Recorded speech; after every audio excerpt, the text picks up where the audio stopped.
going out with your child with ADHD, that really fills you with almost dread and almost sort of a sickening feeling when you've got to go out shopping and, particularly if it's the end of the day and your child's tired and, that can really be a major issue. So how do you go out with a child with ADHD and remain calm, cool, collected, and have your sanity intact and not have a bloodbath and a fighting and a screaming match when you go out? I think you've got to look at children through the eyes of a disability perspective. They have difficulty with certain things. So if your child is 6 years old and you're going out and you are wanting them to go to a shopping center with you, you've almost got to think, what would you do if you were taking a 4-year-old out? Because their ability of self-control is not the same.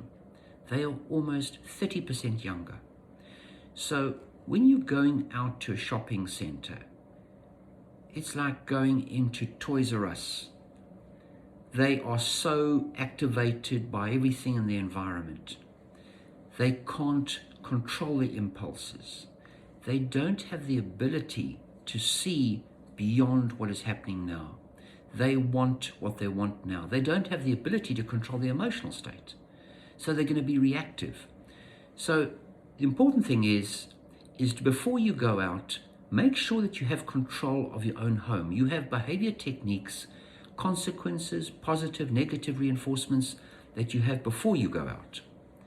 And children need to be reminded all the time. So even before you go out, you should remind them that you're going out and that's what you're going to be doing and that's what you're going to be buying, and you're going to be coming home. You're not going to be buying treats. When you get out of the car, before you get into the shopping center, you say to them, make sure you stand next to me close. Don't touch anything. And remember, we're not going to be able to buy a treat. And you need to maybe place in some reinforcements. And, they need to know that if they do comply, they do listen, there is a reward or there's a consequence. Children need to be reminded all the time. They don't have a sense of time. You've got to keep having a system in place that works at home. Don't try this out the first time you go out. And remember, don't go to situations where you know there's going to be a problem. Children get overwhelmed when there are lots of people, lots of kids, where they are unable to regulate the emotional state.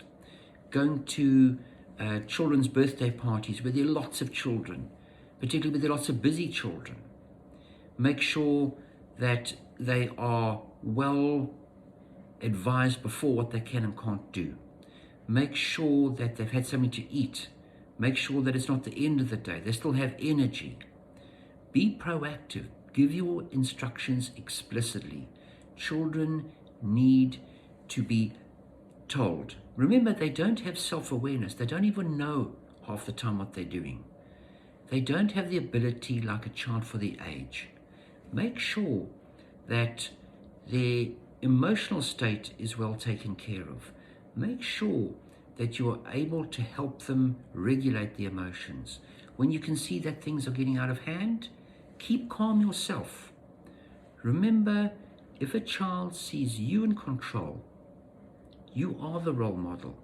Sometimes we've got to remind ourselves as parents that we have to sometimes also really gain control of ourselves. So when you're going out with your child with ADHD, if there was a child that needed their glasses, you wouldn't expect them to go out and do an activity, play a game without their glasses on. And remember, medication is like brake fluid for the front of the brain. It helps control. You wouldn't want to drive your car without your brakes. So remember, medication, that helps give brake fluid. It helps those 7 functions. It helps a child with those self-control abilities. And remember, ADHD is a self-control problem. So have that perspective.